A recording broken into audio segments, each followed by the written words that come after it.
मित्रों, सभी का स्वागत है आपके अपने चैनल पर। यहाँ हम बात करेंगे यूपी यूएमएससी पी नेट 2021 की। इसमें बीएससी नर्सिंग पैरामेडिकल के हम मॉडल पेपर लगातार लेकर आ रहे हैं। आप हमारी प्लेलिस्ट सीपीपी नेट सेफे पैरामेडिकल में जाकर देख भी सकते हैं। आज हम बात करेंगे फिजिक्स के मॉडल पेपर 4th की। तो आइए शुरू करते हैं आज का ये महत्वपूर्ण वीडियो। उसके बाद जो है बाकी चीज़ों को भी डिस्कस करते रहें। लगातार आपके सवाल जो हैं उनके ऊपर भी बात करेंगे। और साथ में अगर आपने चैनल को सब्सक्राइब नहीं किया है, तो अगर आप तैयारी करना चाहते हैं इस तरीके से, तो आप चैनल को सब्सक्राइब कर लीजिए, जिससे आपको लगातार इस तरीके के मॉडल पेपर मिलते रहें।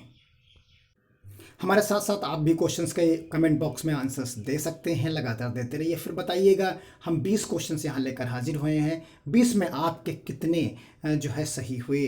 The unit for an electrical field is, तो यहाँ आपको बताना है। इन 4 ऑप्शंस दिए गए हैं, इनमें से कौन सा जो ऑप्शन आपका सही है। तो सही ऑप्शंस आप सभी लोग जानते हैं, जो है न्यूटन पर कूलम जो है आपका करेक्ट ऑप्शन है, यानी 4th ऑप्शन आपका करेक्ट है। इसको जिन लोगों को डाउट हो लिखने में, उनके लिए हम बता दें N/C भी इसे आप लिख सकते हैं।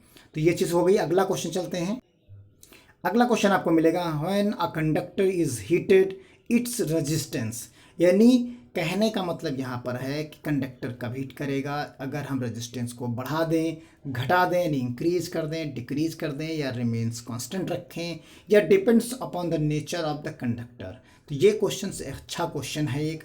तो इसमें आप सभी लोग जानते हैं कि अगर हम रेजिस्टेंस को जो है बढ़ा दें तो रेजिस्टेंस को जब बढ़ा देंगे तो वो हीट करने लगेगा। इस प्रकार इसका पहला ऑप्शन जो है वो करेक्ट हो जाता है। क्वेश्चन नंबर हम 3 की बात कर लेते हैं। The electrical potential at a point inside a charged spherical shell, तो स्फेरिकल सेल्स के जो है इलेक्ट्रिक पोटेंशियल की बात की जा रही है कि जो एक पॉइंट है इनसाइड, उस पर कितना होगा। एक स्फेरिकल हम ले लेते हैं कोई भी सरफेस, उसके अंदर की हम स्फेरिकल सेल की बात करते हैं, उसके अंदर एक पॉइंट है, उसमें कितना चार्ज होगा इलेक्ट्रिकल पोटेंशियल। तो ये हम यहाँ पर देख सकते हैं। तो इसका ऑप्शन है the electrical potential at a point inside a charged spherical shell is. तो यहाँ पर क्या हो जाएगा, आंसर आपका 0 हो जाएगा, क्योंकि आप सभी लोग जानते हैं उसके सरफेस पर ही चार्जेस और बाकी चीज़ें होती हैं। अगला question, what is the SI unit of magnetic dipole moment.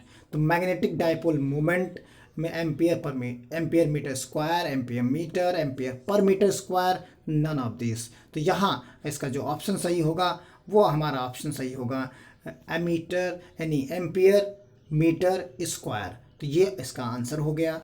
इस प्रकार हम आ गए क्वेश्चन नंबर 5 पर। और क्वेश्चन नंबर 5 में हम देखेंगे इसका एसआई यूनिट क्या है। Any mention the SI unit of magnetic field. Magnetic field का एसआई यूनिट आप सभी लोग जानते हैं, टेस्ला होता है। तो इस प्रकार क्वेश्चन नंबर 5 हमारा कंप्लीट हो गया। आपके 5 में से कितने सही हुए ये साथ साथ बताते चलिए। यहाँ पर आके हम बात करते हैं क्वेश्चन नंबर 6 की। Kirchhoff's loop rule is a direct consequence of law of conservation of. तो यहाँ पर क्या होगा, चार्ज का होगा, मोमेंटम, एंगुलर मोमेंटम, एनर्जी। इनमें से 4 में से कौन सा ऑप्शन सही है। तो आइए देखते हैं कि ये इसका जो है एनर्जी ऑप्शन जो हमारा सही होगा वो 4th वन इसका ऑप्शन सही होता है। क्वेश्चन नंबर यहाँ पर 7 की बात करते हैं। Lenz law is in accordance with the law of conservation. तो यहाँ लॉ ऑफ कंजर्वेशन यहाँ पर भी बात की गई है लेंस लॉ के टर्म्स में। तो यहाँ भी ऑप्शन आपका ही एनर्जी ही होगा। Question number 8, which of the following can be deflected by a magnetic field. तो इसमें से gamma x, alpha, beta, gamma, और तो ये 3 हैं। इनमें 3 में से कौन सी रेस को जो है magnetic field deflected by magnetic field, deflect कर दे मैग्नेटिक फील्ड, तो वो बताना है। या ए और बी यानी अल्फ़ा और बीटा भी। तो ये इसका ऑप्शन आप देखते हैं।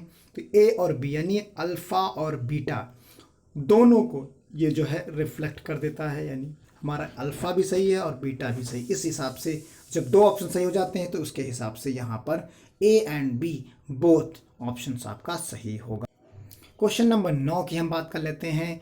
Name the electromagnetic radiation used for the viewing object through has and fog. तो यहाँ हम कौन सा इस्तेमाल करते हैं, इंफ्रारेड रेज, एक्सरे, माइक्रोवेव्स। तो ये इनमें से कौन सा होगा, इसके बारे में हम देख लेते हैं क्वेश्चन नंबर 9। तो आप सभी लोग जानते हैं क्वेश्चन नंबर 9 का जो ऑप्शन होगा वो इंफ्रारेड होगा। यानी 9 क्वेश्चंस हमारे यहाँ पर पूरे हो गए हैं। यहाँ क्वेश्चन नंबर 10th, ये ऑप्टिक्स से रहेगा। Which colour of light gets deviate the most when sunlight pass through a prism. देखिए यहाँ हम आपको एक चीज़ और एक्सप्लेन कर देते हैं कि जो प्रिज्म हमारा होता है उस पर जब जो है रे ऑफ लाइट पड़ती है तो ये डेविएशंस यहाँ स्पेक्ट्रम टाइप का बनता है। तो जब स्पेक्ट्रम टाइप का ये बनता है तो इसमें सबसे ज़्यादा डेविएशंस जो हम निकालते हैं, डेल्टा निकालते हैं, वो सबसे ज़्यादा किसका होगा। तो आप सभी लोग जानते हैं सबसे ज़्यादा डेविएट जो करती है वो वायलेट करती है। तो ये इस प्रकार क्वेश्चन नंबर 10 का ऑप्शंस आपको पता चल गए। क्वेश्चन नंबर हम 11 की बात कर लेते हैं। The radius of curvature of mirror is 20 centimetre, what is the focal length. तो आप सभी लोग जानते हैं कि कर्वेचर जो हमारा है यानी रेडियस ऑफ कर्वेचर है और एफ के बीच में जो फोकल लेंथ के बीच में जो चीज़ बनेगी उसके अकॉर्डिंग जब आप निकालेंगे तो यहाँ कितना ऑप्शंस आएगा। आप सभी लोग इसका फार्मूला जानते हैं। अगर फार्मूले की हम बात कर लें यहाँ पर तो फोकल लेंथ अगर हम निकालें तो क्या लिखते हैं, R/2। याद आ गया होगा आपको। R हमारा यहाँ पर कितना है, 20 है। और 20 को जैसे ही हम 2 से डिवाइड करेंगे तो ऑप्शंस आपका क्या आ जाएगा, 10 सेंटीमीटर आ जाएगा। यानी R हमारा क्या है, वो 20 है, curvature of radius of curvature, और F हमको निकालना है। तो इस प्रकार यहाँ पर 10 ऑप्शन इसका जो सही है, यानी 10 सेंटीमीटर सही ऑप्शन इसका हो। अगला क्वेश्चन हम देख लेते हैं। Electron and proton are moving at the same speed, यानी दोनों, चाहे वो इलेक्ट्रॉन है प्रोटॉन, दोनों एक ही गति से चल रहे हैं। Which we having more wavelength. तो वेवलेंथ किसकी होगी सबसे ज़्यादा। तो यहाँ सबसे ज़्यादा जो वेवलेंथ होगी वो इलेक्ट्रॉन की होगी। तो यानी यहाँ पर सेम नहीं होगी, इलेक्ट्रॉन की सबसे ज़्यादा वेवलेंथ होगी।